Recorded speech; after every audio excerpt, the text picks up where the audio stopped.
بسم اللہ الرحمن الرحیم الحمد للہ الذی نور قلوبنا بنور الایمان وبصر عیوننا بضوء العرفان ثم الصلاة والسلام على رسول الرحمن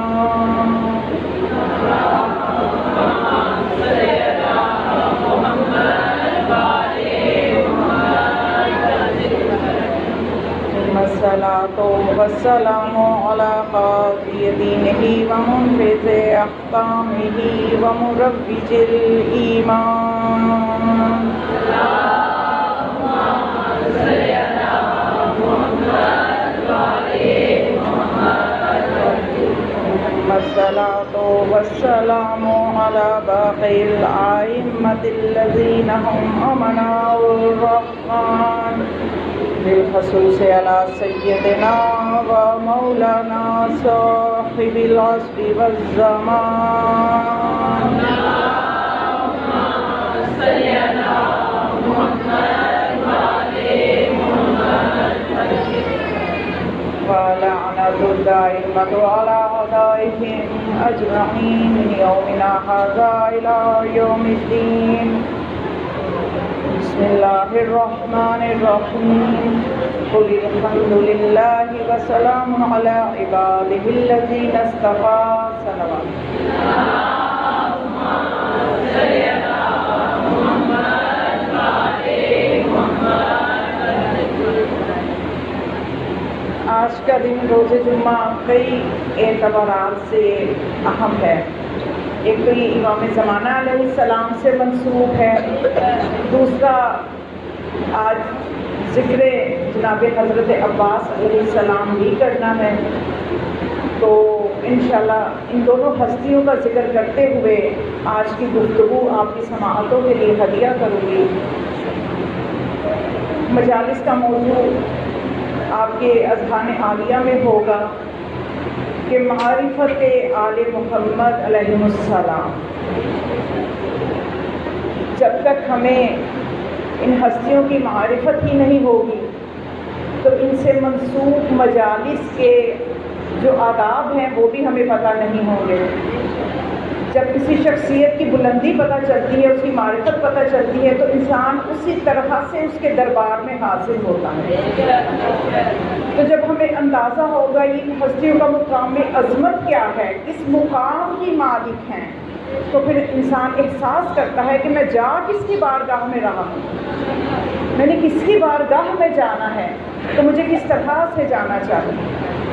تو بس ان مجالس کا مقصد بھی یہی ہے کہ ہم ان ہستیوں کے قرب کو پا لیں، کیونکہ ہماری دنیا و آخرت کی کامیابی ہی یہی ہے، اس عزاداری کا مقصد بھی یہی ہے۔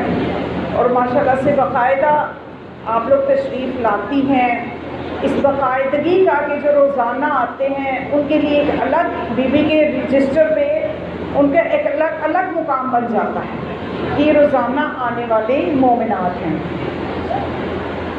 تو مومنات ہر چیز کا ایک مقصد ہوتا ہے، مقصد کے بغیر انسان حرکت ہی نہیں کرتا، جب تک مقصد ہی نہ ہو حرکت ہی نہیں کرتا، اور بے مقصد حرکت کرنا جو ہے اس کا فائدہ کوئی نہیں ہے۔ ایک شخص تھا نا، اس نے اپنے بیٹے سے یہ کہا کہ اے میرے بیٹے تم چھٹی نہ کیا کرو اسکول سے، روزانہ اسکول جایا کرو، چھٹی نہ کرنا۔ اب آج کل تو ویسے بہار لگی ہوئی ہے چھٹیوں کی، لیکن اگر بچوں سے پوچھیں گے تو وہ بھی چاہیں گے ابھی بھی ہوتی ہی جائیں۔ بہرحال کیا مقصد تھا باپ کا کہ یہ روزانہ اسکول جائے؟ تو اس نے کہا کہ جب تم روزانہ جاؤ گے تو میں تمہیں ایک انعام دوں گا، میں تمہیں ایک انعام دوں گا۔ اب وہ پورا سال وہ بچہ اسکول جاتا رہا، ایک چھٹی نہ کی اس نے۔ جب سال ختم ہوا، رپورٹ لا کے باپ کے آگے رکھی تو اکثر مضامین میں پھر باپ سے کہتا ہے کہ مجھے انعام دو۔ باپ نے کہا یہ انعام کس بات کا، رپورٹ دیکھو۔ تو اس نے کہا اس بات کا جو کہا تھا کہ روز اسکول جانا، میں روز گیا۔ تو باپ نے کہا کہ روز بھیجنے کو کوئی مقصد بھی تھا کہ کامیابی حاصل کرنا، اب روز تو تم گئے لیکن مقصد تو نہیں پایا۔ روز بھیجنے کا کوئی مقصد تھا، وہ مقصد یہ تھا کہ تم پاس ہو جاؤ، اچھے گریڈ سے کامیابی حاصل کرو۔ روز تو تم جاتے رہے لیکن مقصد پہ فوکس نہیں کیا تو انعام بھی کوئی نہیں۔ بس اسی طرح سمجھ لیں کہ ہم مجالس تو بہت سے سن لیں لیکن ہمارا مقصد پہ فوکس نہ ہو کہ اس عزاداری کا مقصد کیا ہے، تو کیا ہمیں اس بارگاہ سے انعام ملے گا؟ ہم جیسے پہلی مجلس پہ تھے ویسے ہی 2 مہینے سننے کے بعد ہیں، کوئی رزلٹ نہیں ہے، کوئی گریڈ ہم نے اپنا بلند نہیں کیا، ہم اسی جگہ پہ کھڑے ہیں۔ تو روزانہ تو جاتے رہے، وہ کریم ہستی ہیں، نوازیں گے ضرور، لیکن جو مقصد کو ہم نے فوکس نہیں کیا تو ہمیں وہ برکتیں اور وہ کمال بھی نہیں مل سکتا۔ اسی لیے مقصد میں نے آپ کو پہلے دن بتایا کہ یہاں پہ جو عشر مجالس ہے، یہاں پہ جو میں نے موضوع آپ کے ساتھ ذکر کرتی ہوں، جس موضوع پہ بات ہوتی ہے وہ ہے معرفت آل محمد علیہ السلام۔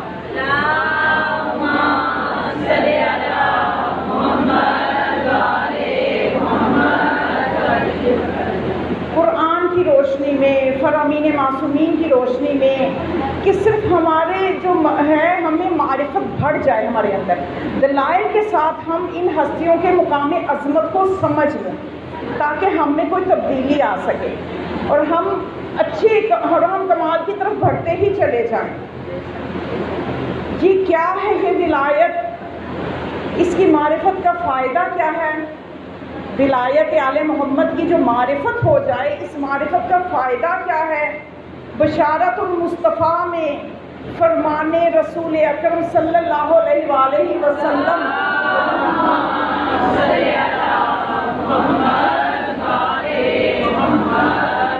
بہت قیمتی فرمان ہے جو آپ کی سماعتوں کے لیے ہدیہ کر رہے ہیں۔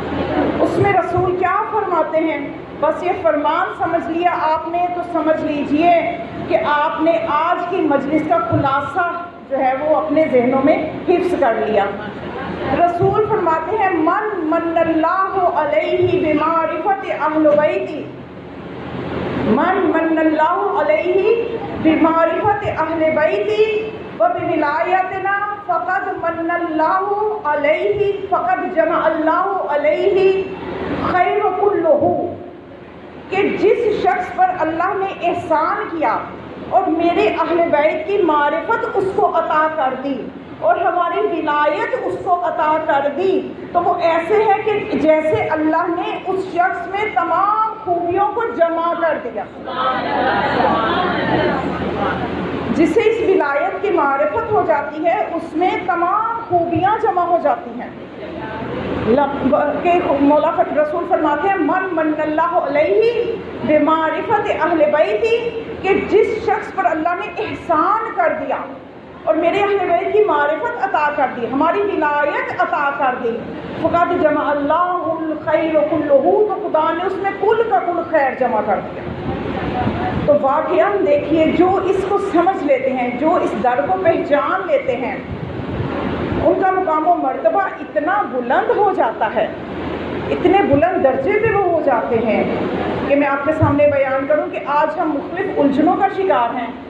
یقین کی منزل جو ہے وہ معرفت کی بنیاد ہے، توجہ ہے، یقین جو ہے وہ معرفت کی بنیاد ہے۔ جس کا یقین جتنا پختہ ہوگا اس کی معرفت اتنی بلند ہوگی۔ اصفہانی نخودگی ایک ایران کے بہت بڑے عارف تھے، عارف باللہ تھے، اور کافی لمبی عمر انہوں نے پائی، 90 سال سے اوپر ان کی عمر تھی جب یہ دنیا سے گئے۔ اور ان کا کمال یہ تھا کہ در امام رضا علیہ السلام پہ نوکری کرنے کی وجہ سے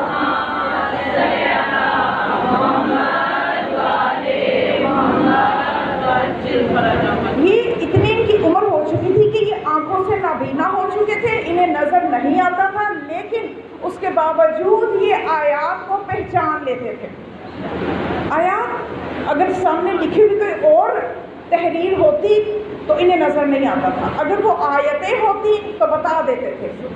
ایک شخص نے ان کا امتحان لینے کے لیے کچھ آیتیں لکھی، اندر دوسری تحریر، اندر پھر کچھ آیتیں، اندر پھر کچھ اور لکھ دیا، تو ان کے آگے وہ صفحہ کیا کہ بتائیں یہاں پہ آیت کون کون سی ہے، تو انہوں نے آیت پہ رکھ کے انگلی بتا دیا کہ یہ آیتیں ہیں.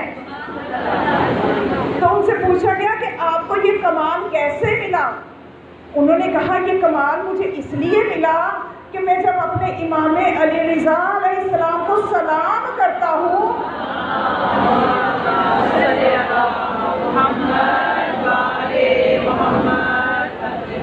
میں ان کو زندہ سمجھ کے سلام کرتا ہوں. میں ان کو جس طرح سلام ان کی زندگی میں کرتا ہوں اس طرح سلام کرتا جیسے ان کی زندگی میں ان کو سلام کیا جاتا ہے. ان کو زندہ سمجھ کے سلام کرتا ہوں اور یہ یقین رکھتا ہوں وہ میرے سلام کا جواب بھی دیتے ہیں اور میرے مقام کو بھی جانتے ہیں اور میری باتوں کو بھی سنتے ہیں. میری یقین کی یہ منزل ہے جس کی وجہ سے مجھے یہ مقام ملا ہے. پھر ان سے پوچھا آپ کو پتہ کیسے چل جاتا ہے کہ یہ آیت ہے اور یہ دوسری لکھائی ہے؟ تو کہنے لگے جو آیت ہوتی ہے وہ میرے سامنے روشن ہو کے آ جاتی ہے. آیت چمکتی ہوئی اور مجھے پتہ چل جاتا ہے یہ جو روشن ہے اور چمک رہی ہے یہ آیت ہے. اور پھر جہاں تک فرماتے تھے کہ اس در پہ نوکری کی وجہ سے امام کی غلامی کی وجہ سے مجھے یہ کمالات ملے ہیں کہ اگر کوئی میرے در پہ آئے صرف میرا دروازہ کھٹکھٹائے اور اپنی حاجت بھی نہ بتائے تو میں اس کی حاجت پوری جانتا بھی ہوں اور پوری کر بھی دیتا ہوں. لیکن ساتھ ساتھ وہ کہہ رہے ہیں کہ یہ مجھے ملا کہاں سے ہے. اب اگر ہمارے پاس خود کے پاس کمالات نہ ہو اور ہم شک میں پڑے کہ عقل نہیں مانتی ایسے نہیں ہو سکتا. بھئی جب ہم نے ان منزلوں کو طے نہیں کیا ہم نے ریاضتیں نہیں کی تو پھر ہم دوسروں کی منزلوں پہ شک کیوں کرتے ہیں؟ یہی یقین کی کمزوری ہے کہ اس در کو جو سمجھ لیتا ہے وہ اس منزل پہ چلا جاتا ہے. اور یہ معرفت ہے کیا چیز؟ ذرا مولا حسین علیہ السلام سے پوچھتے ہیں کہ مولا آپ ہمیں بتائیے یہ معرفت کیا ہے. کتاب پیام امام زمانہ علیہ السلام میں فرمان امام حسین علیہ السلام موجود ہے کہ مولا کی ذات پہ صلوات پڑھ دے. اتنی بلند ہستی کے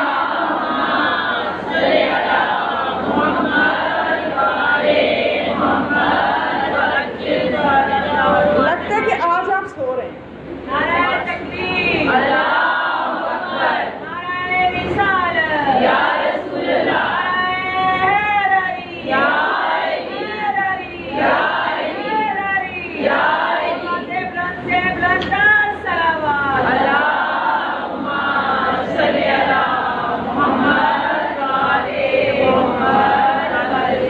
جمعے کی وجہ سے مجھے لگتا ہے کہ آدھا گھنٹہ پہلے آنے کی وجہ سے طبیعت اس طرح سے نہیں، وہ آدھی نیند میرا خیال شاید پوری نہیں ہوئی یا کیا مسئلہ ہے یہ بہرحال یا تو آپ جانتے ہیں یا اللہ جانتا ہے.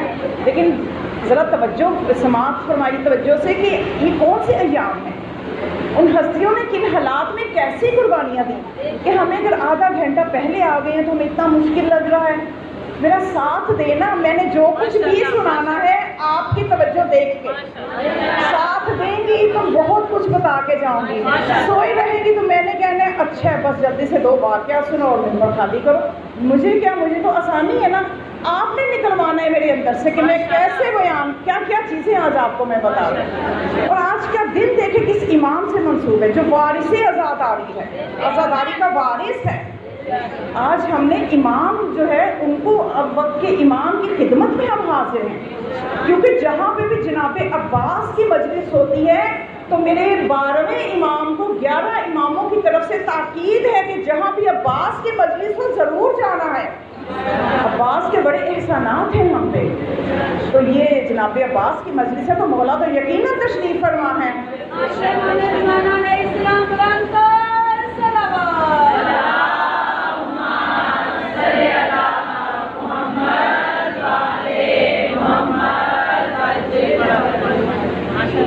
تو مولا حسین علیہ السلام کیا فرماتے ہیں؟ خرج الحسین حسین ابن علی علیہ السلام علی اصحابہ فقال ایھا الناس ما خلق اللہ ان اللہ عز وجل خلق العباد الا لیعرفوہ. امام صلی اللہ علیہ وسلم فرماتے ہیں کہ اے لوگوں سن لو، اللہ نے اس لیے تمہیں خلق کیا ہے لوگوں کو اس لیے خلق کیا لیعرفوہ تاکہ لوگ اس کی معرفت حاصل کریں. کیا ہے مقصد خلقت؟ معرفت. مولا حسین علیہ السلام فرماتے ہیں کہ کس لیے خلق ہوئے ہو؟ مقصد خلقت ہی معرفت ہے. پھر فرمایا اذا عرفوہ عبدوہ، پھر جب اس کی معرفت حاصل کر لو پھر اس کی عبادت کرو. معرفت پہلے، عبادت بعد میں. بغیر معرفت کے جو عبادت ہے وہ اللہ کو قبول نہیں ہے. مولا فرماتے ہیں اللہ نے اس لیے خلق کیا لیعرفوہ تاکہ اس کی معرفت حاصل کرو. فاذا عرفوہ، جب اس کی معرفت حاصل کر لو فعبدوہ، پھر اس کی عبادت کرو. تو ایک شخص اٹھا، فقال رجل، ایک شخص نے پوچھا جبنا رسول اللہ بھی ابھی انتا و امی، آپ پر میرے والدین میرے ماں باپ قربان ہو جائیں، فما معرفت اللہ، اللہ کی وہ معرفت کیا ہے؟ کیونکہ مولا نے فرمایا نا کہ جب معرفت حاصل کرو تو پھر اس کی عبادت کرو. اور وہ مولا فرماتے ہیں کیسی عبادت ہوگی؟ استغنا بعبادت ہی امن سواہا، کہ جب انسان معرفت کے بعد عبادت کرتا ہے تو وہ ایسی عبادت ہوتی ہے کہ وہ اس کو دوسروں کی عبادتوں سے بے نیاز کر دیتی ہے. کون سی عبادت؟ جس کی بنیاد معرفت پہ ہے. تو وہ معرفت کی بنیاد والی عبادت اس کو دوسرے سب لوگوں کی، سب اور جتنے بھی دنیا میں ہوں، کتنے بھی بڑے خدا بن جائیں، سب کی عبادتوں سے بے نیاز کر دیتی ہے. تو پھر اس شخص نے پوچھا فما معرفت اللہ، اللہ کی وہ معرفت کیا ہے کہ جو بندے میں جب آ جاتی ہے پھر وہ جو عبادت کرتا ہے وہ عبادت اس کو دوسروں کی عبادتوں سے بے نیاز کر دیتی ہے، تو وہ معرفت ہے کیا؟ تو امام نے فرمایا معرفت اہل کل زمان امام الذی تجب علیہ طاعتہ، کہ ہر زمانے کے لوگوں کے امام کی اطاعت، ہر زمانے کے لوگوں کے امام کی معرفت، کہ جس امام کی اطاعت ان پہ واجب ہے، اس امام کی معرفت ہی وہ معرفت ہے جو اللہ کی معرفت ہے.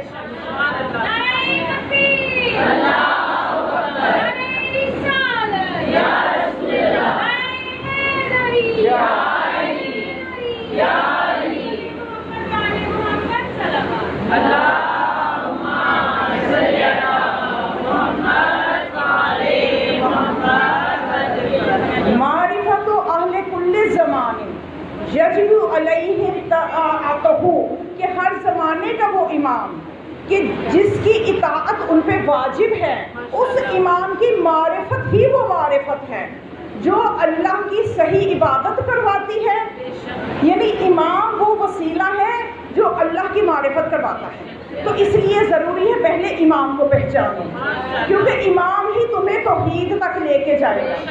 اگر امام کی معرفت میں کمزوریاں رہ گئی تو توحید تک صحیح نہیں پہنچ سکو گے، توحید کو صحیح طرح سے نہیں سمجھ سکو گے. تو امام کی جو اب ہمارے زمانے کا جو امام ہے، ہمیں چاہیے کہ ہم سمجھیں کہ وہ امام ہم پہ کتنا مہربان ہے.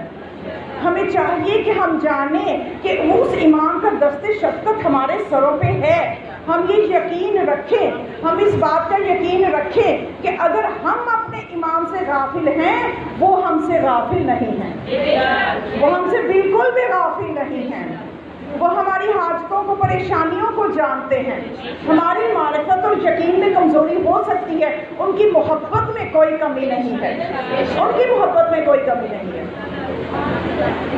حرم پناہی جو ہے ایک بہت بڑے عالم گزرے ہیں، وہ اپنا جوانی کا واقعہ لکھتے ہیں کہ وہ کس طرح سے عالم بنے.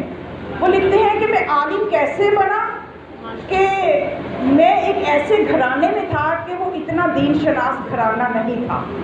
مجھے شوق پیدا ہوا کہ میں نے علم دین حاصل کرنا ہے، تو میں نے اپنے والد سے کہا کہ میں اصفہان جا رہا ہوں، مدرسے میں داخل ہوں گا، میں نے علم دین حاصل کرنا ہے. تو والد نے کہا کہ علم دین جو حاصل کرتے ہیں ان کا کوئی مستقبل نہیں ہے. ان کا کیا مستقبل ہے؟ کوئی پیسہ نہیں کما سکتے، ان کا کوئی ایسا سلسلہ نہیں بنتا، تو آپ اس طرف نہ جائیں. یہ نہ مانے، ان کے اندر شوق تھا. تو والد نے کہا اگر جاؤ گے تو میں 1 روپے سے بھی تمہاری مدد نہیں کروں گا، کہ تم میری بات نہیں نہیں مان رہے، تم اپنا مستقبل خراب کر رہے ہو، تم اپنے لیے جس راستے کا انتخاب کر رہے ہو تم کو بڑے آدمی نہیں بنو گے.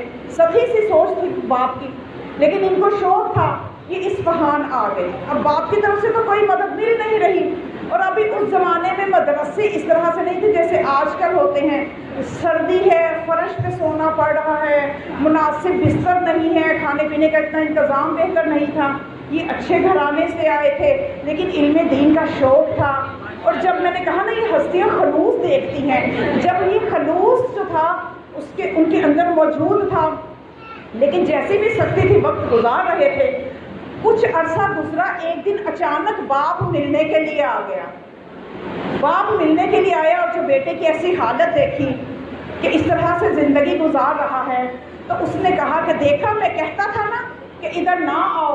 مزید طنز کرنا شروع کر دیے، مزید اس کو پریشان کیا. باتیں کر کے تو باپ چلا گیا. اب یہ رونے لگ گئے. روتے ہوئے ایک جملہ کہا کہ مولا اگر آپ مدد نہیں کریں گے تو لوگ کہیں گے کہ دینی طالب علموں کا کوئی مولا نہیں ہے. تو کہتے ہیں کہ ابھی میں اسی دکھ میں تھا کہ دروازے پہ دستک ہوئی، ایک نورانی شخصیت آئی، پیسوں کی تھیلی حوالے کی اور یہ کہا کہ آئندہ لوگ یہ نہ کہہ سکیں گے کہ دینی طالب علموں کا کوئی مولا نہیں ہے. تو صرف انسان کو خلوص کی اور پہچاننے کی ضرورت ہے. ان کی زیارت دور نہیں ہے، ان کا پہچاننا مشکل نہیں ہے. آیت اللہ بہجت تقی بہجت سے کسی نے پوچھا کہ قبلہ زمانے کے امام کے وجود پہ آپ کے پاس کیا دلیل ہے کہ امام وجود ہے؟ اب ہر بندہ، ہر عالم اپنی معرفت سے دلیل دیتا ہے، اپنی علم و بصیرت سے دلیل دیتا ہے.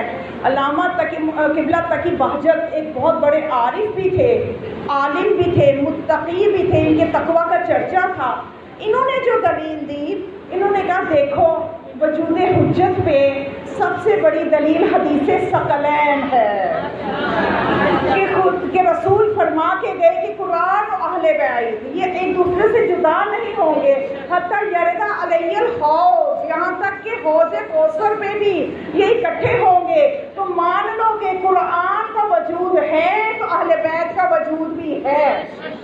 ایک اہل بیت کا فرد آج بھی قرآن کے ساتھ موجود ہے. اگر قرآن کے لیے خدا حفاظت کا وعدہ کرتا ہے تو اہل بیت کے لیے بھی ہر زمانے میں ایک فرد کے ہونے پہ آیات دلائل آیات میں موجود ہیں. آیات دلالت کرتی ہیں کہ جب اگر خدا قرآن کے لیے کہتا ہے کہ ہم نے اس کی حفاظت کا وعدہ لیا ہے، ہم اس کی حفاظت کریں گے، تو اہل بیت کے لیے کہتا ہے لِكُلِّ قَوْمٍ ہَادٍ کہ ہر زمانے کے لیے ایک ہادی ہے. وہ ہادی ہی تو ہے جو قرآن کے ساتھ ہے، جو وارث قرآن ہے، جو درس انقلاب ہے، علی کا درس زندگی، منافقت کی موت ہے ہماری درسگاہ کربلا کربلا، حق کا سیدھا راستہ کربلا کربلا، محمد والے محمد صلوات اللہم صلی علی محمد والے محمد. تو یہ قرآن سے جدا نہیں ہے، قرآن ان سے جدا نہیں ہے. قرآن کو مجسم دیکھنا ہے تو اہل بیت علیہ السلام کو دیکھنا. اگر آیات کی صورت میں دیکھنا ہے تو 2 جلدوں میں آپ کے پاس موجود ہے. تو ان کو یہ قرآن کی عملی تفسیر ہے. ایک مرتبہ معاویہ جو تھا وہ مکے آیا، شام سے مکہ آیا، تو اس کے کچھ وہاں پہ سارے جاسوس رہتے تھے. انہوں نے آتے اس کے کان میں خبریں دینا شروع کر دی کہ مکہ میں ہو کیا رہا ہے. بہار الانوار میں یہ واقعہ موجود ہے. تو اس کے جو تھے چاہنے والے وہ اکٹھے ہو گئے اس کے گرد اور کہنے لگے اے حاکم شام، تمہیں پتہ ہے کہ جو ابن عباس ہیں، رسول کے چچا کے جو بیٹے ہیں ابن عباس، یہ تفسیر قرآن بیان کرتے ہیں. تو حاکم شام نے کہا اگر وہ تفسیر بیان نہیں کریں گے تو کون کرے گا، کہ ان کے تو خاندان میں قرآن اترا ہے. تو کہنے لگے نہیں، وہ اصل میں تفسیر بیان نہیں کرتے، وہ اصل میں فضائل علی بیان کرتے ہیں، علی کے فضائل بیان کرتے ہیں، لوگوں کو علی کے فضائل سناتے ہیں. اس کو غصہ آ گیا، کہنے لگا میں خود جاؤں گا، دیکھتا ہوں کس قسم کی تفسیر کرتا ہے اور اس کی مجلس کو خراب کر کے آؤں گا. اب جب وہ تفسیر بیان کر رہے تھے یہ چلے گا، حاکم شام چلا گیا اور جا کے کہنے لگا کہ اے ابن عباس تم قرآن کی تفسیر کس طرح کی بیان کرتے ہو، تم تو علی کے فضائل بیان کر رہے ہو۔ تو ابن عباس نے کہا کہ مجھے تم یہ بتاؤ کہ کہاں پہ قرآن ہے اور علی نہیں ہے، تم مجھے بتاؤ۔ کہنے لگا وہ وہاں سے قرآن پڑھو گا کہ جہاں پہ علی کی شان بھی نہیں ہے۔ تو ابن عباس نے کہا اچھا تم مجھے بتاؤ، میں آیت پڑھتا ہوں، بتاؤ کہ وہ کس کی شان میں ہے، تو پھر تم ہی بتاؤ میں کون سی آیت پڑھوں۔ دیکھو اگر یہ والی آیت میں پڑھتا ہوں انما انت منذر ولکل قوم ہاد، کہ اے رسول تو ڈرانے والا ہے اور ہر قوم کے لیے ایک ہادی ہے، تو معاویہ نے کہا ہاں یہ آیت تو علی کی شان میں ہی ہے کہ جب یہ آیت اتری تھی تو رسول نے علی کو بلایا تھا اور پھر کندھے پہ ہاتھ رکھ کے کہا تھا کہ انا منذر انت الہادی بکا یہتدی مہتدی من بعدی، کہ اے علی میں منذر ہوں تو ہادی ہے، میرے بعد ہدایت چاہنے والے تجھ سے ہدایت چاہیں گے۔ تو پھر ابن عباس نے کہا اچھا، پھر اس نے کہا کہ کوئی اور آیت پڑھو نا، تو ابن عباس نے کہا اچھا مجھے یہ بتاؤ یہ جو آیت ہے انما یرید اللہ لیذھب عنکم الرجس اہل البیت ویطہرکم تطہیرا، یہ کس کی شان میں ہے؟ تو حاکم شام نے سر جھکا دیا، ہاں یہ بھی علی اور باقی اہل بیت کی شان میں ہی ہے کہ جب رسول نے دعا کی تھی کہ اے خدایا یہ میرے اہل بیت ہیں، تو کوئی اور آیت پڑھ لو نا۔ ابن عباس نے کہا اچھا چلو پھر یہ والی آیت بتاؤ، انما ولیکم اللہ ورسولہ والذین یقیمون الصلاۃ ویؤتون الزکاۃ وہم راکعون۔ تو حاکم شام نے کہا ہاں یہ بھی علی کی شان میں ہے کہ جب علی نے حالت رکوع میں انگوٹھی دی تھی، کوئی اور آیت پڑھ لو۔ تو کہنے لگا اچھا چلو یہ بتاؤ کہ خدا فرماتا ہے اما یتساءلون عن النبأ العظیم، یہ نبأ عظیم کون ہے؟ تو حاکم شام نے کہا یہ بھی علی ہے، کوئی اور آیت پڑھو۔ تو کہنے لگے اچھا چلو یہ آیت سنو، واعتصموا بحبل اللہ جمیعا، اللہ کی رسی کو مضبوطی سے تھام لو۔ تو حاکم شام نے کہا یہ بھی علی ہے، علی ہی وہ مضبوط رسی ہے اللہ کی۔ تو اب یہ کہنے لگا کہ کوئی اور آیت پڑھ لو۔ کہنے لگا اچھا یہ بتاؤ قل کفی باللہ شہیدا بینی و بینکم ومن عندہ علم الکتاب، کہ میرے تمہارے درمیان اے رسول گواہی کے لیے میں کافی ہوں اور وہ کافی ہے جس کے پاس پوری کتاب کا علم ہے۔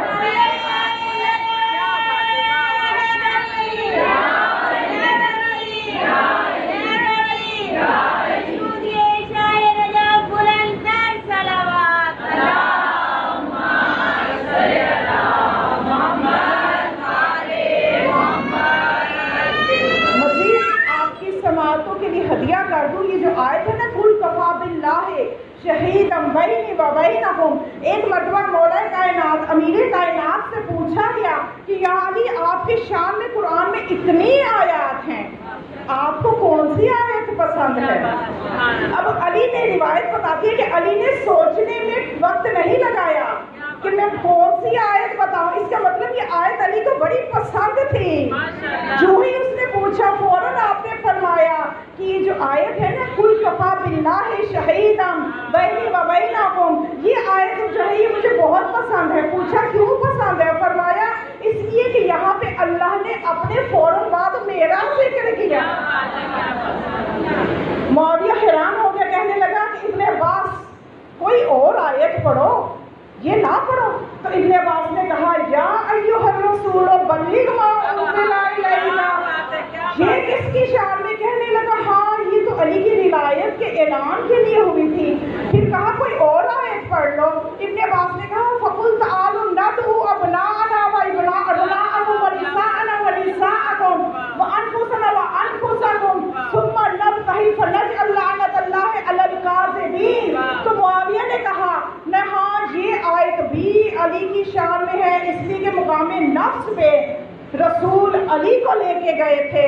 تو ابن عباس کوئی اور آیت پڑھ لو۔ ابن عباس نے کہا اچھا الیوم اکملت لکم دینکم واتممت علیکم نعمتی۔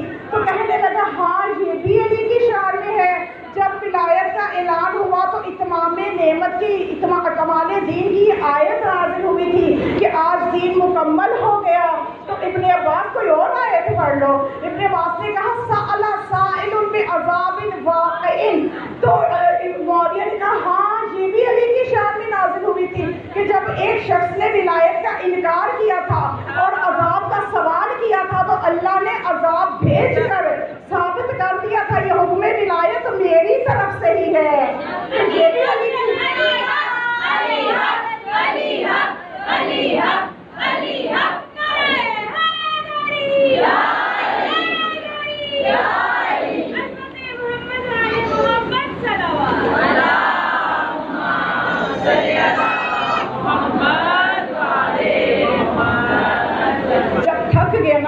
حاکم شام تھک گیا, کہنے لگا اب آیت میں بتاؤں گا, بس اس کی تفسیر کرو. تو آیت کیا بتائی؟ اچھا ٹھیک ہے تم بتا دو. تو کہنے لگا تم یہ والی آیت پڑھو, اذا زلزلت الارض زلزالها واخرجت الارض اثقالها. تو اس وقت ابن عباس نے کہا معاویہ ابھی بھی شکست تیری ہے, یہ آیت بھی علی کے لیے ہی نازل ہوئی تھی. کہنے لگا اس میں علی کہاں سے آ گئے؟ کہنے لگا جب رسول اس دنیا سے گئے تھے, سال گزرا تھا, شدید زلزلہ آیا تھا, تو اس وقت علی نے زمین کو کوٹا تھا کہ ابو تراب حکم دیتا ہے کہ رک جا. اس کے بارے میں یہ آیت پہلے آئی تھی, اس کی تفسیر بعد میں علی کے ہاتھوں ہوئی. تو اب اس وقت پھر معاویہ نے ایک جملہ کہا کہ واقعاً تم صحیح کہتے ہو کہ جب تک قرآن ہے تب تک علی ہے, جب تک قرآن رہے گا تب تک علی رہے گا, چاہے وہ علی مرتضیٰ ہو چاہے زمانے کا علی ہو, یہ سب کے سب علی ہیں. تو بس مومنہ بات معرفت کی ہے کہ ہم کس قسم کی ان کی محبت اپنے اندر پیدا کر سکیں. اگر ہم نے ایک عشر محرم بھی سنا, ہم اپنی معرفت میں کتنا اضافہ کر چکے. وگرنہ کیونکہ یہ اتنا نازک موضوع ہے کہ اسی محبت کے چکر میں بہت سے لوگ خراب ہو جاتے ہیں. میں اس لیے جب بھی ولایت اور محبت کے لیے جو بھی حدیث یا آیت اس کے ساتھ میں پوری تشریح بیان کرتی ہوں کہ کوئی کسی غلطی میں نہ رہے کہ یہاں پہ محبت کا مطلب کیا ہے. کہ اگر ایک دن کوئی محبت آل محمد میں گزارتا ہے تو ایک سال کی عبادت سے افضل ہے, تو وہ محبت ہونی کون سی چاہیے؟ ایک بندہ علی کی محبت کا دعویٰ کرے, سارا دن نمازیں نہ پڑھے, تو کیا یہ ایک سال کی عبادت سے افضل ہو جائے گا؟ فرمانے معصوم کو یہ ہے. تو مطلب یہ کہ ہمیں معرفت میں کمی ہے, ہمیں محبت کا صحیح مطلب پتہ نہیں ہے, ہمیں محبت کا صحیح مطلب پتہ چلنا چاہیے. اور یہ غلط تعبیریں کر کے ہی بعض شعراء نے بھی اس قسم کی تعبیرات کی ہیں کہ جن سے لوگ اپنے ٹریک سے تھوڑا اتر گئے. ایک شاعر تھا تہران میں یاسری ایک عالم ہے, علامہ یاسری, انہوں نے ایک شاعر کے بارے میں اپنی کتاب میں لکھا. ایک شاعر تھا حاجب, وہ معرفت کے بارے میں کچھ ذہنی طور پہ سطحی سی سوچ رکھتا تھا, سطحی سی سوچ کا مالک تھا. معرفت آل محمد کے بارے میں اس کی سوچ سطحی سی تھی. توجہ ہے نا, جیسے ہمارے یہاں پہ سطحی سی سوچ کے لوگ کچھ بھی سوچ لیتے ہیں, کچھ بھی عمل کرنا شروع کر دیتے ہیں. تو وہ سطحی سی سوچ کا مالک تھا, شاعر تھا. اس نے ایک شعر کہا مولا کی شان میں. اس میں شعر یہ کہا, اے حاجب اگر معاملہ حشر با علیس من زامنم کہ ہرچے بھی خواہی گناہ کن. کہ اے حاجب اگر حشر کا معاملہ علی کے ہاتھ میں ہے تو تو جتنے چاہیے گناہ کر لے, علی بچا لیں گے. ایک سوچ بنا دی نا ہماری قوم کی بعض لوگوں نے, اور جو عقل مند لوگ ہیں جو یقین محکم رکھتے ہیں وہ تو ایسی چیزوں میں نہیں آتے. لیکن اس شاعر نے جب یہ کہا نا کہ اگر معاملہ حشر با علی من سامنا, میں ضمانت لیتا ہوں ہرچے بخواہی گناہ کن, تو جتنے چاہے جہاں چاہے گناہ کر. تو اسی رات وہ حاجب کہتا ہے خواب میں مولا کائنات تشریف لائے.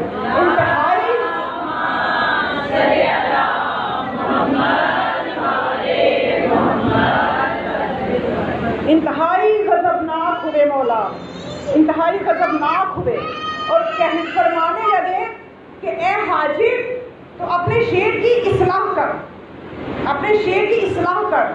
حاجب نے پوچھا کہ مولا کیا اصلاح کروں؟ فرمایا تو اپنے شعر کو ایسے لکھ, اے حاجب اگر معاملہ حشر و علیت شرم از رخ علی کن و کمتر گناہ کن. کہ اگر حشر کا معاملہ علی کے ہاتھ میں ہے تو علی کے چہرے وجہ اللہ سے جو ہے وہ تم تھوڑی سی شرم کرو, اس کے چہرے کا لحاظ کرو اور کم تر گناہ کرو. لحاظ کرو اور کم گناہ کرو. ایسا نہیں ہے کہ تمہیں چھوٹ مل جائے تم جتنے مرضی گناہ کر دو. یہ علی کی محبت کو گناہ کرنے کے لیے سند نہیں ہے. آل محمد کی محبت گناہ کرنے کے لیے سند نہیں ہے، بلکہ پاکیزہ طہارت اور اپنے نفس کی پاکیزگی کی سند ہے، رجس سے دور رہنے کی سند ہے. لیکن جب انسان ان ہستیوں کے قریب ہونے کی کوشش کرتا ہے تو اس کو چاہیے کہ وہ اپنے نفس پہ پہلا قدم رکھے. نفس پہ پہلا قدم رکھے گا تو یہ ہستیاں سمجھ میں آئیں گی. وگرنہ سامنے ہمارے اس وقت دعائیں تو کرتے ہیں کہ ہماری اپنے امام سے ملاقات ہو جائے، ہم اپنے امام کی زیارت کر لیں، لیکن اکثر واقعات ایسے سننے میں اور دیکھنے میں آئے ہیں کہ امام ملتے بھی ہیں لیکن دعائیں کرنے کے باوجود معرفت کمزور ہوتی ہے، پہچان نہیں پاتے کہ یہ امام ہیں. بعد میں پتہ چلتا ہے. لیکن جن کی بلند منزل، جن کی منزلیں بلند ہوتی ہیں، وہ پہچان بھی لیتے ہیں اور پہچان کے ساتھ ملاقات کرتے ہیں. ان کے درجے کا کوئی اور عالم ہے، ان کے درجے کا ہم اندازہ بھی نہیں لگا سکتے. تو اسی طرح سے ایک شخص تھا، اس کے اندر لگن پیدا ہوئی کہ میں نے اپنے زمانے کے امام کو دیکھنا ہے، جبکہ وہ ہمارے درمیان موجود ہے. ہم سب کے اندر بھی لگن ہے نا کہ ہم زمانے کے امام کو دیکھیں. ماشاءاللہ. تو اب آپ یہ مشکل نہیں ہے، تھوڑی سی تربیت نفس چاہیے. مولا فرماتے ہیں کہ تم اپنے نفس کی تربیت کر لو، تمہیں ضرورت نہیں ہے مجھے ڈھونڈنے کی، میں خود تمہارے پاس آ جاؤں.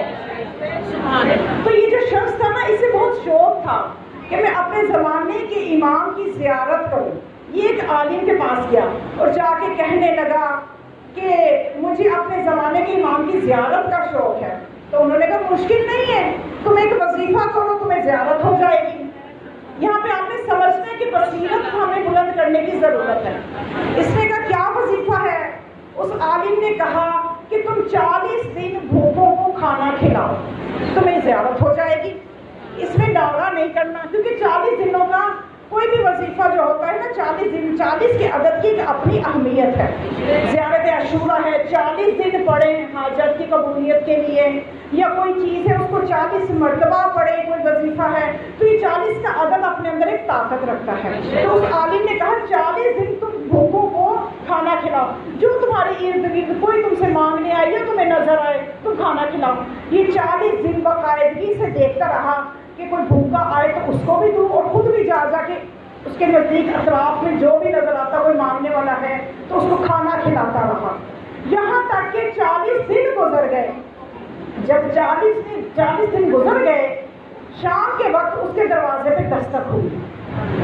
ایک شخص آیا، یہ باہر آیا، اس نے کہا کہ میں بھوکا ہوں، مجھے کھانا چاہیے. اس نے کہا 40 دن تو پورے ہو چکے ہیں، اب تو شام ہو گئی ہے تو کھانا بھی نہیں ہے. اس نے کہا بھائی اب تو کھانا ختم ہو گیا. اس نے کہا دیکھو اندر کہیں ہوگا تو مجھے لا دو. کہنے لگا نہیں، جب میں نے کہا نا نہیں ہے تو نہیں ہے. وہ چلا گیا. اب یہ پریشان اگلے دن عالم کے پاس گیا، کہنے لگا میں نے 40 دن کھانا کھلایا ہے لیکن مجھے تو امام کی زیارت ہی نہیں ہوئی. اب ان عالم نے کہا کہ 40ویں دن شام کے وقت تو تمہارے دروازے پہ آیا تھا. کہنے لگا ہاں آیا تھا. کہنے لگا وہی تو تمہارا امام تھا. اب یہ رونے لگ گیا، رویا بہت کہ مجھے کوئی اور وظیفہ بھی بتائیے، میرے سے تو بہت بڑی خطا ہو گئی. اب اس عالم نے اس کی کیفیت دیکھی، عالم باعمل تھا، کیفیت دیکھی تو کہنے لگا اچھا تم ایسا کرو کہ 40 دن کسی ویران مسجد میں چراغ روشن کرنا. تو اس نے دیکھا کہ شہر سے کچھ ہی باہر ایک مسجد تھی جہاں کوئی نمازی بھی نہیں جاتا تھا اور وہ ویران تھی. اس نے وہاں صفائی کروائی، وہاں پہ تھوڑا سا ماحول اچھا کیا وہاں کا، اور وہاں یہ روزانہ جا کے شام کو چراغ روشن کرتا. جب 40واں دن ہوا، یہ چراغ روشن کر کے بیٹھا ہوا تھا، شام ہو گئی. ایک مسافر آیا، آ کے کہنے لگا آپ برائے مہربانی یہ چراغ مجھے دے سکتے ہیں؟ اس نے کہا میرے پاس ایک ہی چراغ ہے. دل میں سوچا اگر امام آگے تو انہیں کیا میں اندھیرے میں بٹھاؤں گا، تو چراغ تو اور میرے پاس نہیں ہے. اس نے کہا معاف کیجیے گا میرے پاس یہی ایک چراغ ہے، میں آپ کو نہیں دے سکتا. اور وہ مسافر چلا گیا، یہ انتظار کرتا رہا. عالم کے پاس اگلے دن کیا کہنے لگا 40 دن وظیفہ کیا، امام سے ملاقات نہیں ہوئی. کہنے لگا 40ویں دن کوئی مسافر آیا تھا؟ کہنے لگا ہاں، اور وہ چراغ مانگ رہا تھا.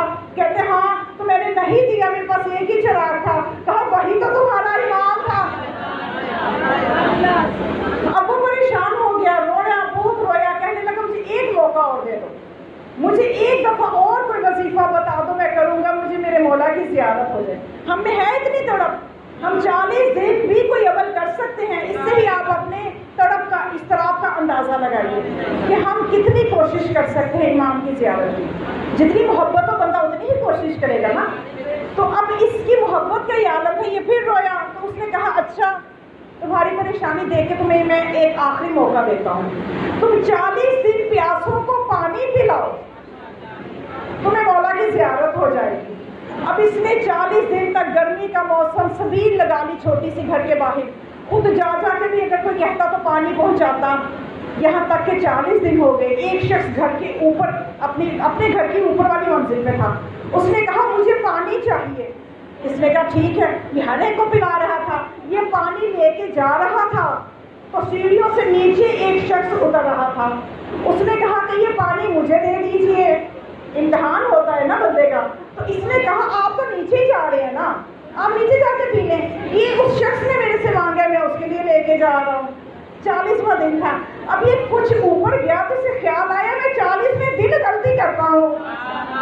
اس نے پلٹ کے اس جوان سے کہا یہ پانی آپ پی لیجیے, میں اور لے آتا ہوں اس کے لیے. اب عقل آ گئی کہ میں اس کے لیے اور لے آتا ہوں. تو اتنے میں امام نے اس کا بازو تھاما اور فرمایا کہ بلاتے بھی ہو اور پہچانتے بھی نہیں ہو.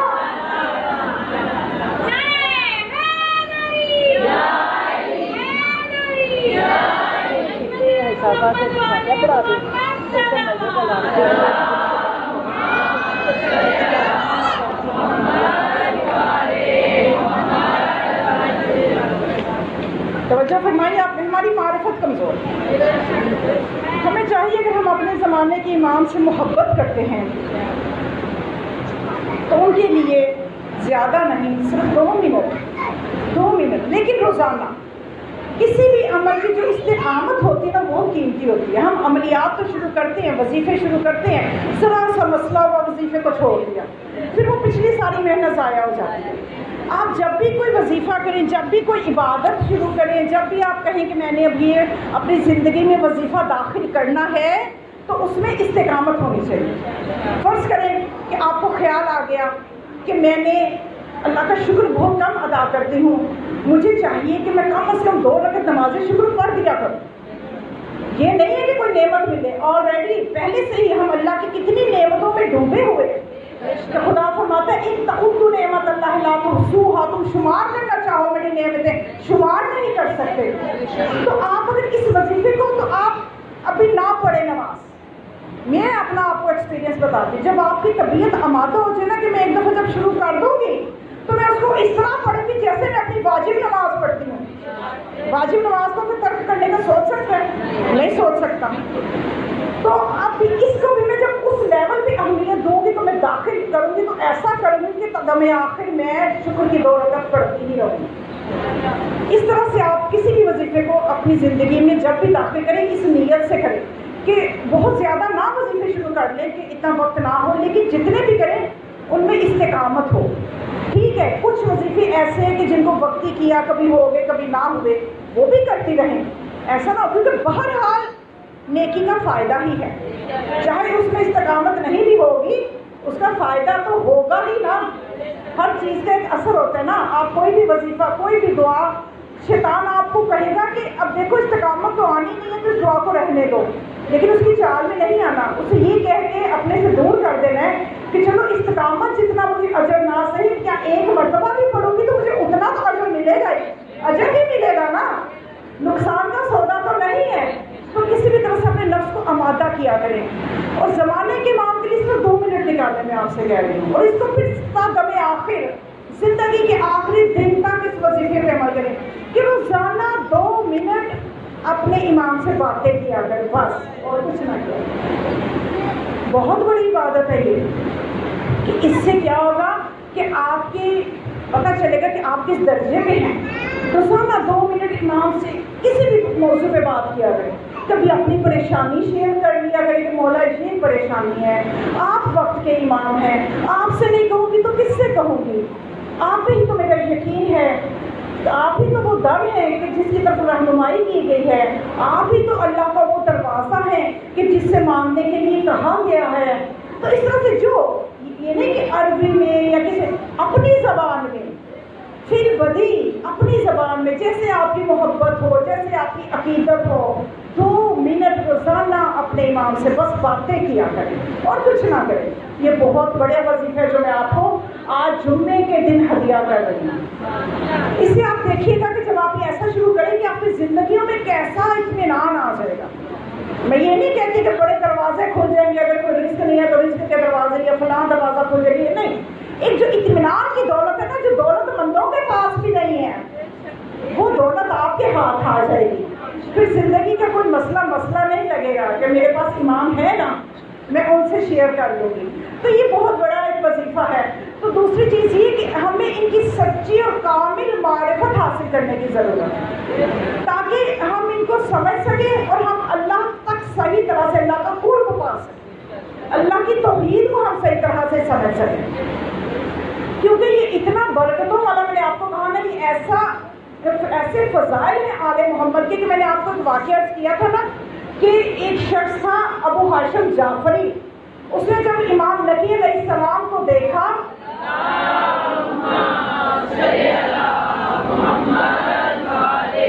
کہ امام کا مقام و مرتبہ یہ ہے کہ امام ہر ایک سے اس کی زبان میں بات کرتے ہیں. کسی بھی آنے والے کو پریشانی نہیں ہوتی کہ امام عربی ہے تو مجھے عربی نہیں آتی. آنے والے اپنی زبان میں مشکلات بتاتے ہیں، امام حل کر دیتے ہیں. جب یہ ابو ہاشم جعفری حیران ہوا تو امام نے ایک کنکر پہ اپنا لعاب لگا کے ابو ہاشم سے کہا تھا اپنے منہ میں رکھو. اس لعاب کی برکت یہ ہوئی تھی کہ ابو ہاشم نے کہا کہ میں 70 زبانوں کو جاننے لگ گیا، سمجھنے لگ گیا. تو بس اسی منزلت میں آپ کو لانا چاہتی ہوں کہ یہ ایسا کریم گھرانہ ہے کہ جتنی ان کی اطاعت کی جائے جی اتنی ہی آپ کو اپنے فیض سے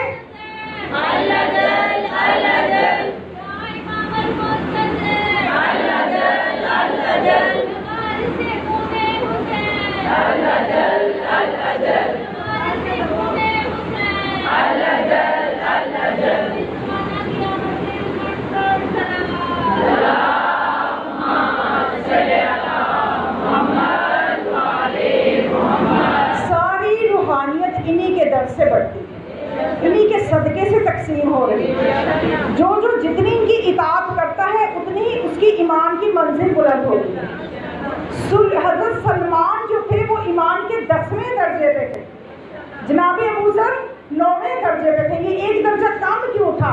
بظاہر جب ہم سلمان اور ابو ذر کی زندگیوں کو دیکھتے ہیں دونوں اطاعت کی منزل پہ نظر آتے ہیں، لیکن یہ اطاعت کا فرق اس وقت نظر آیا جب علی کے در پہ آئے تھے نا، در جلانے کے لیے. تو اس وقت سلمان علی کی آنکھوں کے اشارے کو دیکھ رہے تھے کہ علی کی آنکھوں میں دیکھ رہے تھے کہ امام کا حکم کیا ہوتا ہے. اور ابو ذر وہ تھے کہ ان کا ہاتھ اپنی تلوار کی میان پہ پہنچ گیا تھا. یہ ہاتھ کا پہنچنا جو تھا، جب ابو ذر نے سلمان سے کہا سلمان تم کیوں نہیں آمادہ ہو رہے کہ ہم کچھ کریں ان دشمنوں کا یہ جو آئے ہیں، تو سلمان نے کہا میں اپنے آقا کے حکم کا منتظر ہوں. اطاعت کی یہ منزل تھی، اس لیے وہ 10ویں درجے پہ تھے. اور اطاعت کی منزل یہ تھی جناب ابو ذر کی کہ ان کا صرف ہاتھ آیا تھا دستے پہ، ہاتھ آیا تھا لیکن حکم امام کے بغیر آ گیا تھا، اس لیے ایمان کے 9ویں درجے پہ تھے. تو ایمان کی جتنی اطاعت بلند ہوگی.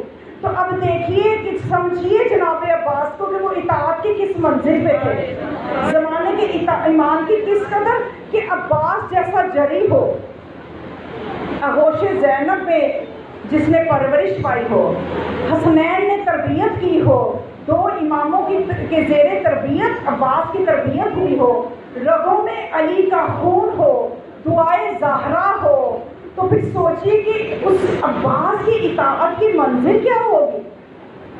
آج جناب عباس کا روزہ، وہاں سے روحانیت تقسیم ہو رہی ہے، روحانیت بٹ رہی ہے، بلکہ عباس کے روزے کے دیوانے اس روحانیت کو تقسیم کر رہے ہیں. تو جناب عباس کے مقام و منزلت کو کوئی کہاں سمجھ سکتا ہے. وہ جو آیت میں نے آپ کو کل پڑھی تھی جناب زینب عالیہ کے لیے کہ خدا فرماتا ہے ان الذین آمنوا قالوا ربنا اللہ ثم استقاموا، کہ جو لوگ کہتے ہیں ہم ایمان لے آئے اللہ ہمارا رب ہے اور وہ اس پہ قائم رہے. تو یہ جناب عباس کی بھی اسی آیت کی جناب عباس پہ بھی ساتھ بنتے ہیں کہ انہوں نے جب کربلا میں ایسی استقامت دکھائی کہ آج ان کا روزے سے یہ چیز سب پہ کہ کس طرح سے کرامات ظاہر ہو رہی ہے ان کے روزہ مبارک سے، کہ ایک بہت بڑے عارف جو کہ 18 سال ریاضتیں کرتے رہے، آقا قاضی نوری، وہ کہتے ہیں کہ میں 18 سال ریاضتیں کرتا رہا، ایک مرتبہ حرم عباس علیہ السلام میں گیا، وہاں جا کے جب میں نماز پڑھنے لگا، میں نماز کی نیت ابھی کرنے ہی لگا تھا کہ وہاں پہ روزے پہ موجود ایک شخص میرے پاس آیا جو کہ اس روزے کا متولی لگ رہا تھا، آ کے مجھے کہتا ہے کہ آپ بغیر وضو کی نماز کیوں پڑھ رہے ہیں؟ توجہ کی آپ نے؟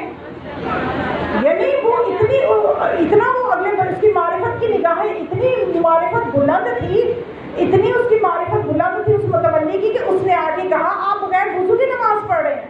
تو انہوں نے جب زور دیا اپنے ذہن پہ، کیونکہ یہ تھے دائم الوضو، یعنی ہمیشہ وہ وضو رہتے تھے، اور جو لوگ ہمیشہ وہ وضو رہتے ہیں وہ کبھی انہیں مغالطہ کسی وقت ہو جاتا ہے، وہ یہ سمجھتے ہیں کہ میں باوضو نماز پڑھنے لگتے ہیں تو کسی وقت ایسا ہوتا ہے کہ وضو نہیں کیا ہوتا۔ اب یہ ہمیشہ باوضو رہتے تھے، ان کے ذہن میں یہی تھا، یہ نیت کرنے لگے تو انہوں نے آگے کہا کہ آپ نے وضو نہیں کیا، پہلے وضو کر لیں۔ تو جب یہ وضو کر کے آئے، یہ حیران ہو گئے، جب یہ وضو کر کے آئے تو اس شخص نے کان میں یہ کہا کہ اگر آپ روحانیت کے مرتبوں کے لیے پریشان ہیں تو حضرت عباس سے توسل کیوں نہیں کرتے؟ تو یہ کہتے ہیں کہ میں نے نماز پڑھی، اس کے بعد میں فوراً اپنے آقا کے روزے پہ گیا، جا کے میں نے توسل کیا، میں نے صرف گفتگو کی، چند منٹ گفتگو کی، میں نے کہا اے حضرت عباس علیہ السلام، میں 18 سال سے ریاضتیں کر رہا ہوں لیکن ایک درجے پہ جا کے رک گیا ہوں، حجابات برطرف نہیں ہو رہے، کوئی روحانیت کا مشاہدہ نہیں ہو رہا، آپ میرے پہ کرم کیجیے، میری مدد کیجیے۔ تو وہ کہتے ہیں کہ ابھی میں دعا کر کے فارغ ہی ہوا تھا، جو ہی میں روزہ اقدس سے باہر نکلا تو مجھے کائنات کے ذرے ذرے سے لا الہ الا اللہ کی صدائیں آنا شروع ہو گئی، اور مجھے کائنات کے ذرے ذرے سے نور توحید نظر آنے لگ گیا، اور مجھے بالکل پوری دنیا ایسے لگ رہی تھی جیسے اللہ نور السماوات والارض کی عملی تفسیر بن گئی ہے، یعنی میری آنکھوں سے پردے ہٹ گئے، حجابات برطرف ہو گئے جناب عباس کے روزے پہ دعا کرنے کی وجہ سے۔ تو کیوں نہ ایسا ہو، کیونکہ جناب عباس کی اطاعت کی منزل ہی اتنی بلند ہے کہ عصمت صغرا کی منزل پہ فائز ہیں جناب عباس، اور ان کی شجاعت، کیونکہ دیکھیے جو عصمت کے سائے میں بعض ہستیاں ایسی ہیں کہ ان کی شجاعت ہی ہم صرف بیان کرتے ہیں، حالانکہ وہ اتنے فضائل کے مالک ہیں کہ جناب عباس کی خطابت، ان کی فصاحت و بلاغت، ان کا علم فقہ پہ عبور، ان کی تلاوت قرآن، ان کے دوسرے علوم قرآنیہ پہ دسترس، یہ سب وہ چیزیں ہیں جس کی وجہ سے حسین نے عباس کو علمدار بنایا تھا اپنی فوج کا علمدار، حسینی فوج کا علمدار کس مرتبے کا مالک ہوگا کہ جو عباس کو علمداری عطا کی حسین نے۔ اب یہ حسین ہی جانتے ہیں کہ عباس کے اندر خوبیاں کون سی ہیں، اور اطاعت کی منزل کا یہ عالم ہے کہ اتنا جری دلیر کہ جو اپنی مقصد خلقت کو جانتا ہے کہ عباس کا مقصد خلقت ہی یہی ہے کہ حسین کی مدد کرنی ہے، اس کے باوجود عباس ہر منزل پہ اپنے ہاتھ کو روکے ہوئے ہے، اس لیے کہ وہ حسین کے اشارے کے منتظر ہیں، زمانے کے امام کے اشارے کے منتظر ہیں، اور ساری عمر کبھی بھی اپنے بھائی حسین کو بھائی نہیں کہا، آقا کہتے رہے۔ یہ ماں کی تربیت تھی، یہ ماں ام البنین کی تربیت تھی، تو اس لیے آج آپ نے جناب عباس کا پرسہ صرف جناب سیدہ کو نہیں دینا، ام البنین کو بھی دینا، ام البنین کو بھی عباس کا پرسہ دینا کہ جس نے اپنے بیٹوں کی تربیت ہی ایسی کی۔ 4 بیٹے تھے ام البنین، 3 بیٹے جناب عباس سے چھوٹے تھے، کوئی 25 سال کا تھا، کوئی 23 سال کا تھا، جوان تھے، اور ان تینوں کو عباس نے اپنے ہاتھوں سے میدان میں بھیجا کہ جاؤ وقت کے امام کی نصرت کرو، حسین کی اپنی جانیں قربان کرو۔ اور جب مدینے میں بشیر نے آواز دی کہ اے اہل مدینہ قد قتل الحسین میں کربلا، حسین کربلا میں شہید ہو گئے، ام البنین نے جب یہ لفظ سنے تو